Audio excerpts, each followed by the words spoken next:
Basudevpur block Krishnapur panchayat रे थिबा सनातन सरस्वती उच्च विद्यालय रे आसीथिबा मध्याह्न भोजन चाउल चोरी होइतिबा थाना रे अभियोग होईछि।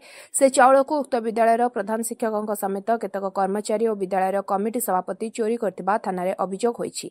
गत 18 तारिख उक्त विद्यालय को मध्याह्न भोजन चाउल आसीथिला हेले 19 तारिख राति रे एक भुटुभुटी ट्रली रे 10 बस्तारू ऊर्ध्व चाउल बाहर को नहीं जाइथिले। एही चाउल चोरी घटना स्थानीय अंचल रे केतक युवक देखि विद्यालय प्रधान शिक्षकों को पचारिथिले हेले प्रधान शिक्षक रोकठोक जानि नथिबा कहिथिले। एही घटना को नहीं विद्यालय परिसर रे केतक ग्रामवासी अभिभावक आसी पचारिबा सहित पाटितुंड करथिले। ए घटना को नहीं अभिभावक माने ब्लॉक शिक्षा अधिकारी तथा स्थानीय पुलिस निकट रे अभियोग करछन्ती। तुरंत दोषी को गिरफ्त करबा सहित चोरी करथिबा कर्मचारी को चाकरी निलंबित करबा को दाबी करछन्ती।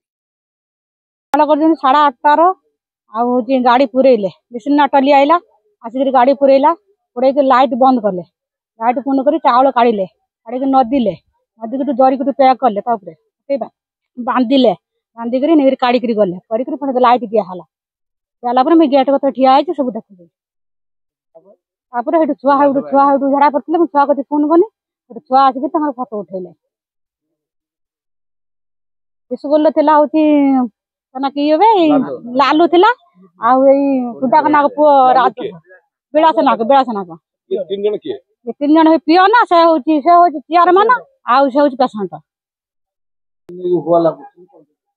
पूर्व रोषिया पोस्टिंग गोटे विशृंखला होता जो लोक मान राग था से रागटा को लेकिन बर्तमान प्रतिशोध नापी मिछरे चाउल बिक्री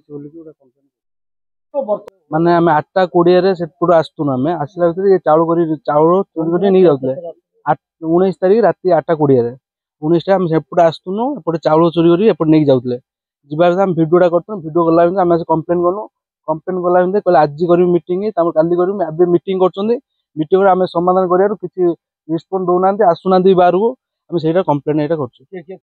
वासुदेवपुर मधुस्मिता पल्लायଙ୍କ रिपोर्ट स्वतंत्र ओडिशा लाइव।